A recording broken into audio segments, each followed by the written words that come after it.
बहुत आपका धन्यवाद श्री सीपी राय जी, मंच पर बैठे हुए मेरे सारे वरिष्ठ सहयोगी और यहाँ पर आए हुए मीडिया के सारे साथियों को मेरा नमस्कार। एक अत्यंत गंभीर मुद्दा है जिस पर आपका और आपके माध्यम से इस देश की जनता का ध्यान आकृष्ट करना हमारा लक्ष्य है और इस मुद्दे को सारी कांग्रेस पार्टी लेकर जनता के बीच में जा रही है। इस मुद्दे को स्वयं हमारे नेता श्री राहुल गांधी जी ने पुरजोर तरीके से उठाया है। ये बात है जय जवान के उस नारे की जो इस देश में क्रांति लेकर आया था। ये बात है जय जवान के उस उद्घोष की जो आज भी भारतीय सेना के शौर्य और पराक्रम के आगे नमन करता है। और भारतीय सेना के शौर्य और पराक्रम को कम आंकना, उनके साथ धोखा करना, उस पर जालसाजी करने का जो काम अग्निवीर जैसी योजनाओं ने किया है, उसके खिलाफ एक युद्ध छिड़ गया है। और वो युद्ध उस अन्याय के खिलाफ है जो इस देश के युवा और अब इस देश की सैन्य बल को भी झेलना पड़ रहा है। और न्याय के इस महासंग्राम की कुछ रूपरेखा आपके सामने मैं लेकर आई हूं। 3 सुर्खियां बोल देती हूं और उसके बाद डिटेल में बात कर लेंगे। अग्निवीर जो योजना लाई मोदी सरकार, उसमें तमाम खामियां हैं। 4 साल के बाद उन लोगों का क्या होगा, आपने तमाम ऐसे वीडियो देखे होंगे कि कैसे कैसे लोगों को उसमें डाला जा रहा है, वो अलग बात है। लेकिन करीब 1.5 लाख युवा जिन्होंने सारे एग्जाम पास कर लिए थे, उनके सपनों को चकनाचूर कर दिया गया। आज बेरोजगारी 45 साल में सबसे ऊंचे लेवल पर है और इसीलिए जो 10 साल से अन्याय और बेरोजगारी का दंश इस देश ने सहा है, इसमें जय जवान अभियान की शुरुआत करनी जरूरी हो गई। और उसका उद्घोष खुद राहुल गांधी जी ने भारत जोड़ो न्याय यात्रा में 31 जनवरी को करके दिया। ये एक राष्ट्रव्यापी महासंग्राम, एक महाअभियान है, जय जवान अन्याय के विरुद्ध न्याय का युद्ध। और अब मैं इसके बारे में जो जो चीजें हुई हैं उस पर थोड़ी चर्चा कर लेते हैं। ये अभियान उन लोगों के लिए, उनकी दुर्दशा के लिए, उनके अन्याय के खिलाफ है। वो 1.5 लाख लोग जिन्होंने 2019 से 2022 के बीच में नियमित भर्ती के तहत 3 गौरवशाली सैन्य बलों में, Indian army, Indian navy, Indian air force, नौसेना, वायुसेना और भारतीय सेना में जिनका चयन हो गया था, उनकी स्वीकृति हो गई थी। सारी प्रक्रियाओं के बावजूद उनकी नियुक्ति पर रोक लगा दी गई और अचानक सशस्त्र बलों पर यह थोप दिया गया। और यह सिर्फ हम नहीं कह रहे हैं, आर्मी के पूर्व chief of defence staff Shri Naravane ji ने खुद कहा है, हमने किताब में इसका जिक्र किया है और कहा है कि कैसे वो स्तब्ध थे कि ऐसी योजना थोपी गई। और वो स्तब्ध थे कि ये सिर्फ ये भारतीय सेना पर नहीं, नौसेना और वायुसेना पर भी थोपी गई। और वो ये सोचकर, वो सुनकर भी स्तब्ध थे कि कैसे जहां पर 75% लोगों को रिटेन करना था, महज 1/4 25% लोगों को रिटेन करने की इस योजना को प्रारूप दिया गया। तो इसका विरोध सैन्य बलों के अंदर से हो रहा है क्योंकि यह भारतीय सेना के पराक्रम के साथ खिलवाड़ है। और इस अभियान के तहत हमारी 2 महत्वपूर्ण मांगे हैं। हमारी पहली और बहुत बड़ी मांग है कि ये जो 1.5 लाख लोगों को हमने वंचित किया, जिन्होंने टेस्ट पास किए, जिन्होंने इंटरव्यू पास किए, जिनका मेडिकल प्रशिक्षण भी हो गया था, उनको जो आपने वंचित किया, उनकी तुरंत आप बहाली कीजिए और पुरानी नियम कानून पर कीजिए। और हमारी दूसरी और बड़ी मांग, और ये सिर्फ हमारी मांग नहीं है, देश के युवाओं की मांग है, उन लोगों की मांग है जो लगातार राहुल जी से, लगातार हम लोगों से अलग अलग प्लेटफॉर्म्स पे, अलग अलग जगहों पर मिलते हैं कि रक्षा बलों में पुरानी भर्ती प्रणाली जो है वो वापस बहाल की जाए। ये मखौल है देश की रक्षा के साथ, देश के सैन्य बलों के साथ। एक रूपरेखा है, एक टाइम टेबल है। इस पूरे महायोजन को 3 चरणों में आयोजित किया जा रहा है। जो पहला चरण था वो जनसंपर्क का था, जिसका लक्ष्य था 30 लाख परिवारों तक पहुंचना। 1 फरवरी से 28 फरवरी तक ये चलेगा। इसके लॉन्च के पूर्व की कुछ गतिविधियां आपको बता देना चाहती हूँ। बहुत सारे पूर्व सैनिक करीब 300 से ज्यादा लोकसभा कंस्टिट्यूएंसीज में गए, उन्होंने वहां पर लोगों को संबोधित किया। आप जैसे प्रबुद्ध पत्रकारों को, प्रेस के साथियों को संबोधित किया और अग्निवीर की खामियां बताई और ये गुहार लगाई कि आप पुरानी भर्ती प्रणाली को वापस लाइए। इसका दूसरा चरण सत्याग्रह है और अधिक से अधिक उन युवाओं के परिवारों तक पहुंचना है, जानकारी इकट्ठा करना है और उनको इस अभियान के बारे में अवगत कराना है। आपकी जानकारी के लिए बता दूं कि रक्षा परिवारों को न्याय पत्र, एक फॉर्म जो हम भेज रहे हैं, वितरित किया जाएगा और उनको इस आंदोलन में शामिल होने के लिए हम आह्वान देंगे और आह्वान दिया भी जा रहा है। न्याय पत्र के द्वारा एक हस्ताक्षर अभियान भी किया जाएगा और इसकी सारी जानकारी डिजिटल रूप में सरकार के सामने, डिजिटल रूप में नीति निर्माणकर्ताओं के सामने रखी जाएगी और न्याय पत्र का स्टिकर जो लोग इसमें, इस महाअभियान में, इस महासंग्राम में, इस महायज्ञ का हिस्सा बनते हैं, उनके घरों पर एक न्याय स्टिकर लगाया जाएगा। आपकी जानकारी के लिए बता दूं कि 1 फरवरी से 10 फरवरी तक जंतर मंतर पर दिल्ली में, जो कि जहां पर बहुत सारे आंदोलन होते हैं, जहां पर लोग अपनी आवाज उठाते हैं, जंतर मंतर पर हमारा जो पूर्व सर्विसेजमैन का सेल है, जो पूर्व सेना के अधिकारियों का, सशस्त्र सेना बलों का सेल है, उन्होंने लगातार धरना प्रदर्शन किया और उसकी थोड़ी सी असलियत आपके लिए जान लेनी जरूरी है, क्योंकि ये सरकार जो फर्जी बातें करती है उसकी असलियत जान लीजिए। कर्नल रोहित चौधरी उस सेल के, उस डिपार्टमेंट के अध्यक्ष हैं। उन लोगों को जब वहां पर जगह नहीं मिली तो उन्होंने उपराष्ट्रपति को ज्ञापन दिया, अनुरोध किया, उनके घर गए। 6 फरवरी को 150 युवाओं के साथ कर्नल रोहित चौधरी को ही गिरफ्तार कर लिया गया।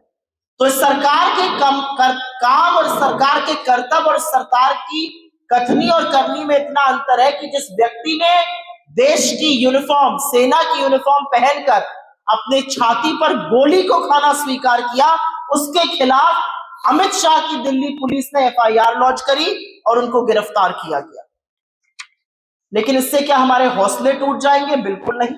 हम अपने अगले चरण की बात करेंगे। 5 मार्च से 10 मार्च सभी शहरों में धरना दिया जाएगा, समन्वय समिति का गठन होगा।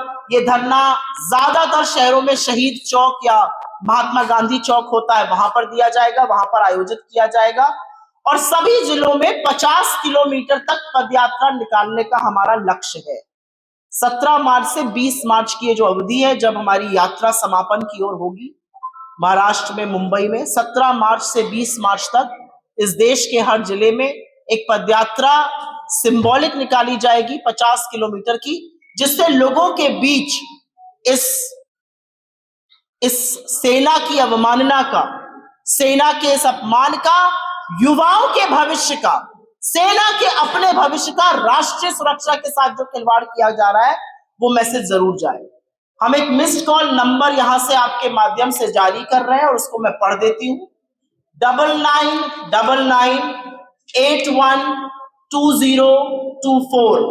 मैं फिर से बोल देती हूं, 9999812024। और जैसा कि यूपी की भाषा में बोला जाता है, 9999812024। हमसे जुड़ने के लिए इस नंबर पर मिस्ड कॉल दी जा सकती है, अन्यथा आप jayjawan.in JAYJAWAN.in पर लॉगिन करके भी अपना समर्थन हमें दे सकते हैं। ऐसा करना क्यों जरूरी है? ऐसा करना इसलिए जरूरी है क्योंकि इस सेना के साथ खिलवाड़ नहीं हो सकता है। वो सेना जो सियाचिन की बर्फीली पहाड़ों पर बैठकर सुनिश्चित करती है कि हम और आप यहां पर बैठकर बात कर सके, उनके भविष्य के साथ खिलवाड़ नहीं हो सकता है।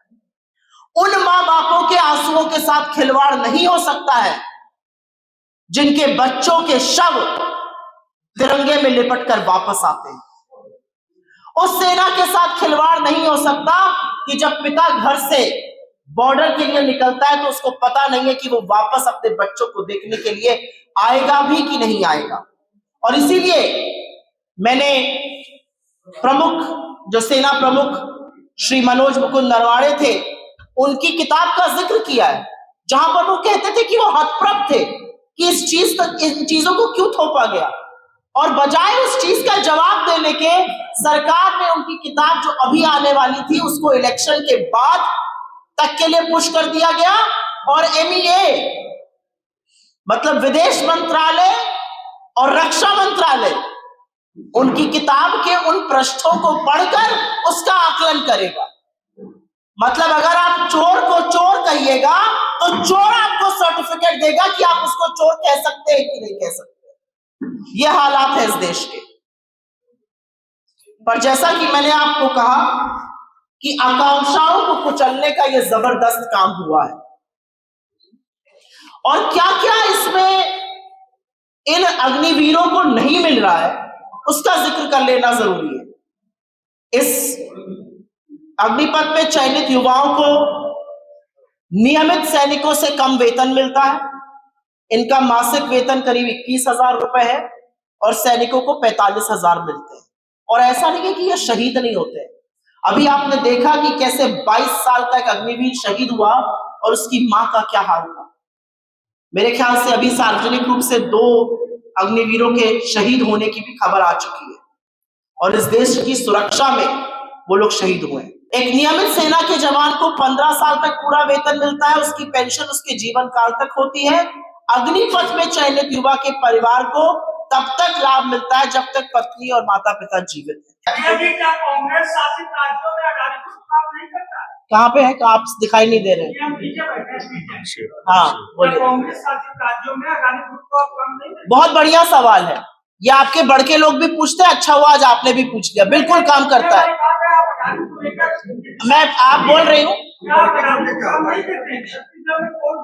आपने बोल लिया, सवाल आपका आ गया, इसका जवाब दूंगी। जितनी शालीनता से मैंने आपका सवाल सुना उतनी शालीनता से आप मेरा जवाब सुनिए। बहुत अच्छा आपका सवाल था। तमाम हमारे राज्यों में अडानी ग्रुप काम कर रहा है।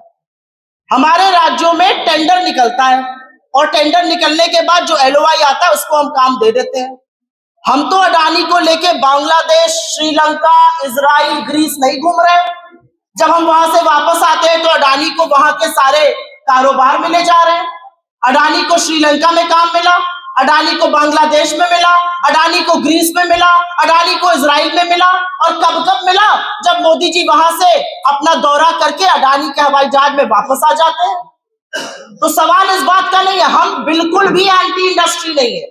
असलियत यह है कि कारोबारियों की सबसे ज्यादा बढ़त इस देश के लोगों के साथ हमारे शासनकाल में हुई। यह असलियत है। हम अगेंस्ट हैं सिर्फ कुछ पूंजीपतियों का आधिपत्य हर बिजनेस पर हो जाए। आज मेरा मन है कि भैया तुम्हारे नाम सारे हवाई एयरपोर्ट कर देंगे, तो फाइनेंस मिनिस्ट्री ने लिखित में दिया, नीति आयोग ने लिखित में दिया, उसके बाद भी आपने क्यों 5-5 हवाई अड्डे उनके नाम कर दिए? उन्होंने लिखित में ना दिया था। आपने क्यों रातों रात रूल बदलकर उनको इस देश के एक के बाद एक पोर्ट दे दिए? आपने क्यों कस्टम डिपार्टमेंट को मना किया कि वो उनके कोल आवंटन पर जो खोलना चाहती थी केस ना खोले?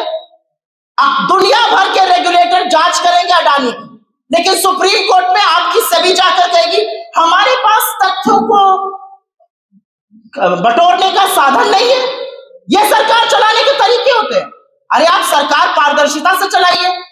NCLT के तमाम ऐसे केसेस, तमाम ऐसे एसेट्स हैं जिन पर 70-70, 80-80% हेयरकट लेकर उनका लोन खत्म करके, उनकी डेट खत्म करके आपने अडानी के हवाले कर दिया। कौन सा टेंडर के थ्रू ये काम हुआ?